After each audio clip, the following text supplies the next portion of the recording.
This is not a crater on the moon. This is an IFO, identified flying object. A man, not Superman, jetting in a Bell Aerosystems rocket belt.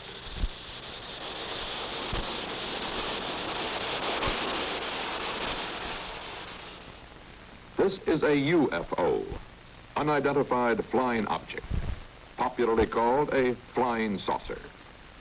To responsible scientists and photoanalysts, they are lenticular clouds, sundogs, planets, balloons, or mirages. First of all, the objects are not unidentified. We know what they are. Second, in many cases, in most cases, they're not flying. And finally, in many cases, they are not even material objects. A real flying saucer looks like this, an Avrocar manufactured in Canada, being test-flown in 1961. Or like this free-flying air-cushioned vehicle being flown by its inventor, Professor Paul Moeller, in 1965. But UFO sightings persist, and skeptics often become confirmed believers. I've slowly come to the conclusion that there are such things as interplanetary spaceships. I'll have to stick my neck out and say that because I believe it at long last. Well, first beginning, we were watching television, and we have 6 dogs here, and they started raising a fuss, in which they never do much. So I went outside and gave a yell at them, and as I turned around to come back on the porch, I looked to the north of me, and looked like a fallen star. Radar. It was red and kind of coming down, and on about a 45. And so then I watched it, and I was going to see if it landed, and then maybe go down and see what it was. And when it got to the top of the trees, it stopped, and a blue and a white light come on it. And I looked at it, and I thought I was seeing things. No, it moved very rapidly at any speed, or rather any direction it wanted to go. Why it could change and go to the right or the left or go crossways without hesitating a bit. What do you think it was? Well, if they call it a flying saucer, that's what it is. Well, when I was looking out the window with binoculars, I guess it was about 12, I saw it, and I saw 2 red lights, and I saw what looked to be shaped like a pie. I could just see the front of it, and I just saw the round front, and I could see the lights on either side. And then the red light was sort of casting a glow over the whole thing, so it looked like a round disc. At first, when I'd heard the other girls talk about it, I believed them, yet I couldn't really make myself comprehend it because I hadn't seen it with my own eyes. But then when I saw it, I just was fascinated. I wasn't afraid. I just wanted to stay there and keep my eyes glued to it. I couldn't leave.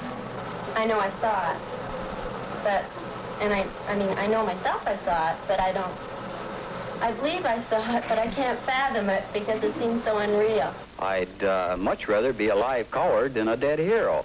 And with the area of uncertainty that we have here, how do I know but what maybe there's a current, a little electrical charge which is being radiated by one of these vehicles which would electrocute you if you got within a certain area of it.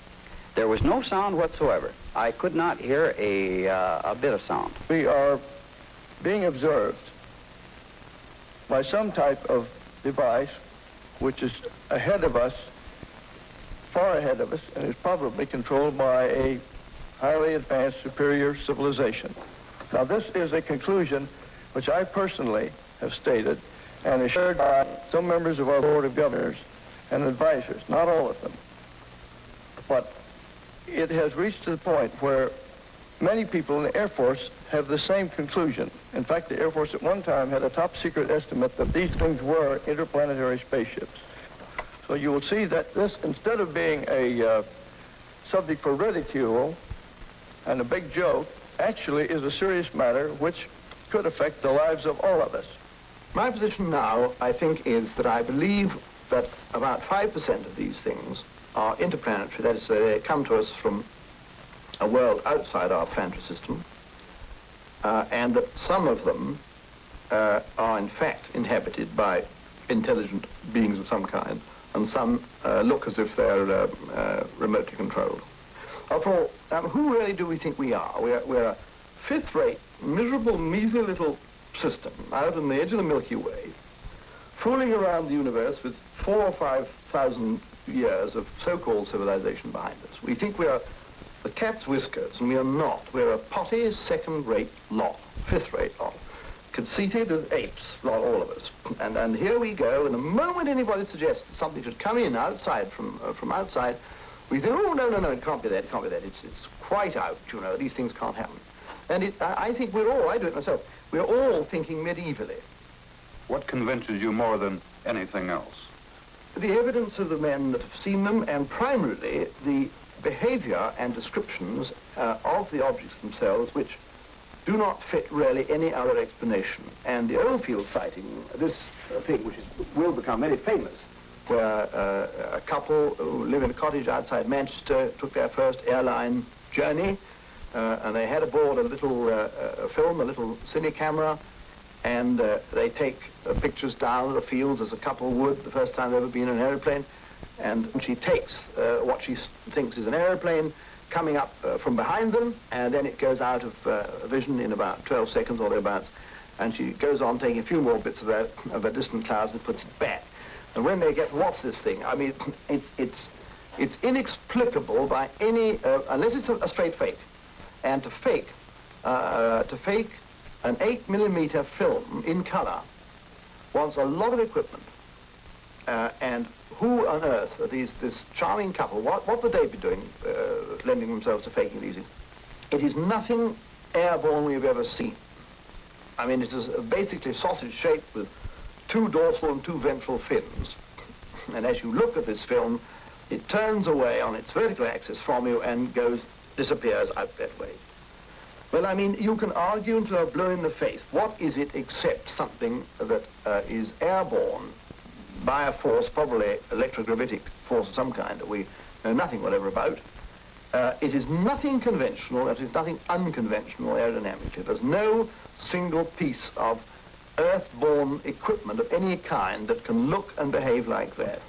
We're riding on an electrostatic magnetic ship right now on the Earth, doing 66,000 miles an hour right now in an orbit around the sun, and we're all astronauts in that respect. Have you ever gone up close enough to touch one, to see what was inside? Bill, in August the 24th of 1953, I went aboard one for about 20 minutes. What was it like? What happened? Well, the interior walls were what looked like mother-of-pearl plastic, like we put on toilet seats and for decoration. The light inside seemed to come from everywhere.